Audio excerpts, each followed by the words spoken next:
Кладите трубку – это мошенники. Сотрудники полиции Ангарского округа призывают жителей к бдительности. Телефонные аферисты придумали новый сценарий для обмана граждан, и он начинает набирать обороты. Схема заключается в том, что злоумышленники представляются сотрудниками энергосбыта и предлагают установить или заменить счетчики. Далее, под различными предлогами, они выманивают у своих жертв персональные данные и получают доступ к порталу госуслуг. После мошенники оформляют на доверчивых собеседников кредит или микрозайм. Кроме того, активно распространяется еще одна схема обмана. Теперь поступают звонки гражданам и предлагают установить приложение, касаемо по электросчетчикам, в части, называется «Энергосбыт Т+»,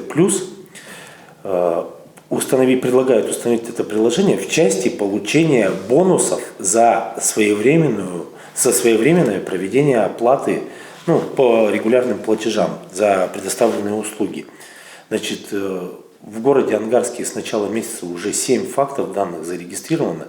И касаемо сейчас механизм я сразу вам объясню. Механизм заключается в том, что поступает звонок, люди соглашаются, как бонус-то не получить, который впоследствии можно платить, загружают это приложение, в процессе приложения сообщают свои банковские реквизиты, банковской карты своей, вплоть до трехзначного кода и кодов от СМС. Соответственно, происходит списание. Самая большая сумма, 155 тысяч на днях сняли у женщины, тоже повелась на эту всю ситуацию и захотела получить бонусы. В итоге ни бонусов, ни денежных средств, кроме того, еще кредитные денежные средства были похищены. Если разговор с собеседником зашел о деньгах, кладите трубку. Никогда не сообщайте аферистам паспортные данные, коды из СМС, трехзначные цифры с обратной стороны карты. Пользуйтесь только официальными сайтами и приложениями. Все это поможет сберечь ваши накопления от мошенников.